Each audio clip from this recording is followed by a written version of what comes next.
Heat mock draft time. ESPN's Jonathan Givony released a new 2-round mock draft, had all 58 picks. The Heat having 2 selections. We're going to break down 2 prospects that he had going to the 305. I am Nic Rohloff. This is the Heat Report by Chat Sports, and you're probably very intrigued by the title and thumbnail. We'll get into it. But are you a real one? That's what I want to know, because if you're a real one, that means your notifications are turned on. Never miss a video. We're putting out 7 a week. We go live at times as well. So be subscribed, turn on notifications, make sure the bell is clicked to all, not just personalized, because guess what? I've got a list of people who have notifications turned on and who don't. I know Jay the Fox and Monty 2K got it turned on, but do you have it on? That's the question. Make sure you do. Oh, Jesus. Round 1, pick 15. Givony has us taking Zach Edey at the center from Purdue. And I think ESPN hates me. I do. Like, some of you guys know this from our live shows and some of the other NBA draft content we put out as well. I am just not a Zach Edey guy. I don't think he's going to make it in the NBA, and this is why I think ESPN hates me. But I'll hear him out. What does Givony have to say about Zach Edey going to Miami? He said that Edey's positional fit alongside Bam Adebayo would be a topic of discussion. No shit. But his productivity, physicality, and intensity would surely be welcomed by the Heat, who have valued experience more than other teams at times.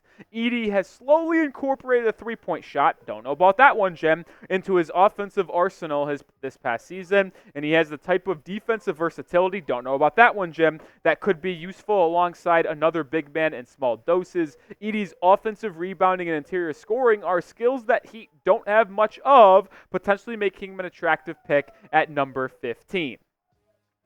No,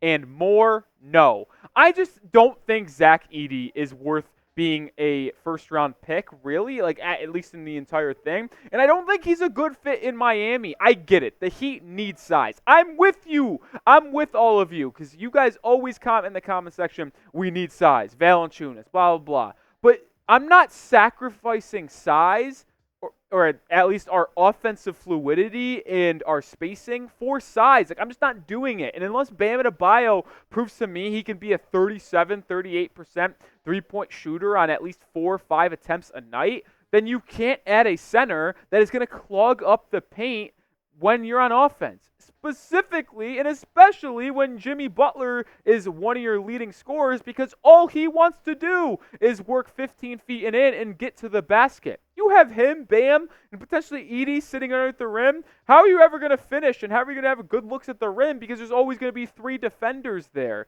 To me, it makes absolutely no sense to draft Zach Edey, and even as a backup center in 10 to 15 minutes, I have my reservations on the former 2-time AP Player of the Year. And I'll showcase some of those and get into his stats and measurables. But give me a vote down below. Do you want to draft Zach Edey? Type Y for yes or type N for no. Couldn't tell if you could tell, but I am not bad drafting Zach Edey no matter what. This dude is not a good basketball player. Maybe that is a little harsh to say, but in terms of NBA, it's just not going to work. Like, he got a lot of his buckets in the college level, being able to just over physical his opponents and use the size, but I just don't think he's going to be able to do that in the NBA, and his athleticism laterally just isn't good enough to defend in the NBA either.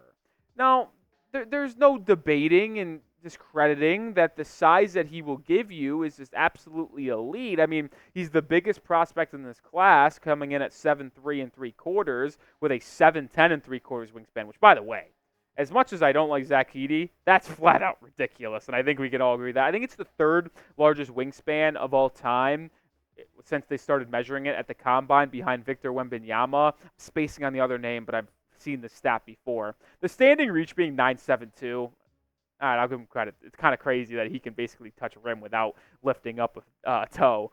And he was good last year for Purdue, man, averaging 25 points. Like I said, he's racked up a ton of awards in his collegiate career. 2-time AP Player of the Year, Naismith Player of the Year twice, Wooden Award Player of the Year, Big Ten Player of the Year. Like, he's done it all, and he's a good rim protector, but I just don't think he can play. Like, I know it's going to be hard for me to try to explain why I think that when you've seen the measurements, you've seen the stats, but when they target him in pick and rolls, like, is he going to be able to defend? Like, Rudy Gobert, not the same type of size, and he's more athletic than Zach Edey, and he was getting exposed in the postseason in pick and roll coverage. The Mavericks were targeting Rudy Gobert.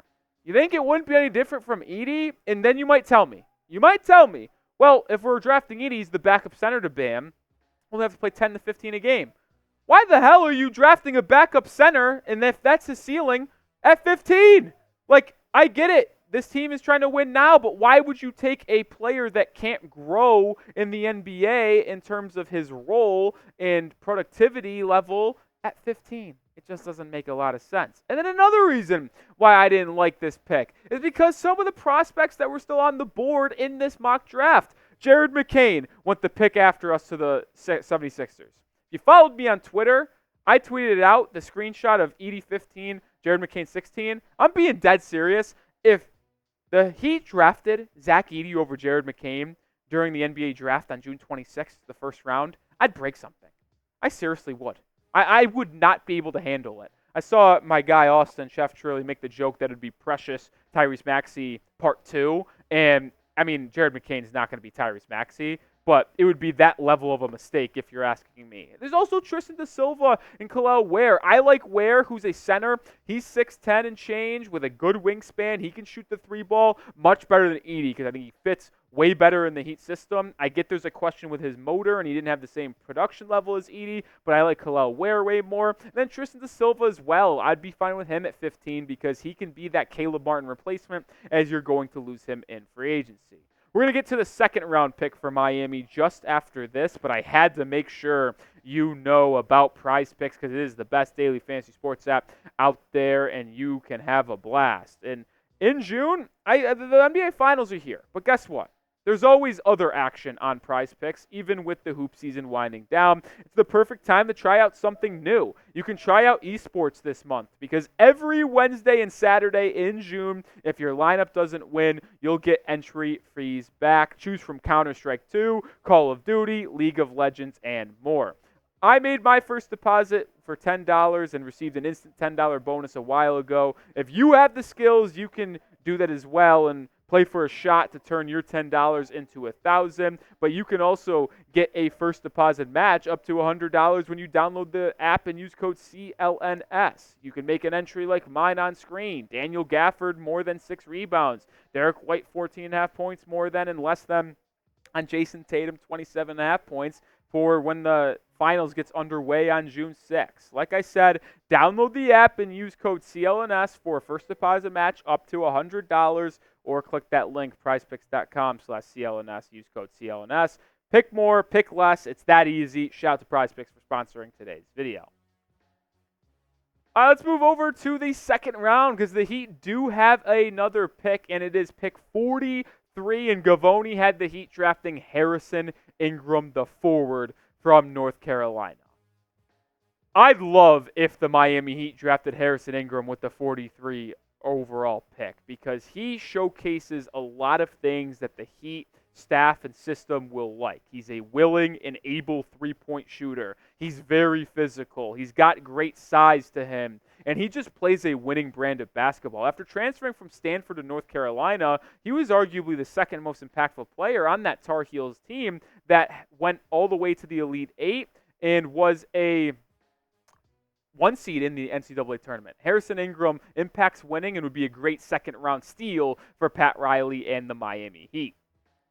I mentioned the measurements for Ingram. 6'5 and a quarter, so maybe not the tallest wing as he did play kind of like a small ball 4-3 type of mold for the Tar Heels a year ago, but the wingspan makes up for it. It's actually a very similar build to Haywood Highsmith, if we're being honest here, because Haywood's only 6'5", 6'6", and he has a 7-foot wingspan. And y'all know, how much am I going to tell you? I'm a slut for wingspan, and this is as good as a plus wingspan as you'll find for a 6'5 guy. And he does have that bulk size to him. I mean, 6'5 and a quarter with 233 pounds. He's built. It's not like he's fat. He's not. He's very strong. He ain't rolly. He's built with some muscle. And he was able to do some nice things transferring from the Pac-12 to the ACC. And the thing that impressed me the most is his ability to get on the glass, but also space the floor, because when you're 6'5", like, and you play that 4 spot, you're going to have to. When he shot 38.5% from the Tar Heels a year ago. He's also pretty smart on the defensive end, averaging 1.5 steals a night as well. Not afraid to get on the glass. He showcases and uses that long arms there to get rebounds that he should not be able to. Harrison Ingram at pick 43 would be a interesting pick, and I think he would be able to make an impact for Miami much quicker than you'd think. Like, you think of Jamal Cain. I think Harrison Ingram would be able to be much better than, Harrison Ingram would be much better than Jamal Cain. We got more to talk about on Harrison Ingram, by the way, in just a second, but would you draft Harrison Ingram? Type D for draft or type P for pass after showcasing some of his measurables and his statistics. I'll tell you one thing. I like the pick of Harrison Ingram much more than Zach Edey. Getting Ingram at pick 43 to me is good value. It's probably where he'll go on June 27th in the second round. Like, he'll go early second round, mid-second round, probably before the 45-50 range if you're asking me. And I just don't think Zach Edey's a good value pick at 15. Ingram would be. And I do actually think this Heat front office would really enjoy and like Harrison Ingram because he does the little things, because of his size, because of his ability to impact winning at a good level. When you transfer from Stanford to North Carolina and make the impact that he made right away in year one, when you have an all-American type player in R.J. Davis leading the way, that just tells you the type of teammate he is and the type of winning attitude that he has. I'm a big fan of Harrison Ingram's game, and he'd be at top of my list in terms of day 2, round 2 targets for the Miami Heat when they're on the clock at 43. That's going to do it for this video. Enjoy the rest of your weekends, folks. We'll have you covered on the latest surrounding the Miami Heat and who they could draft and the rumors surrounding the team before that big-time week in late June. So hit that sub button, and we're coming back with another video tomorrow, by the way, breaking down Kel'el Ware as a prospect and who the Heat and if the Heat could draft him. So be on the lookout for that. Go Heat.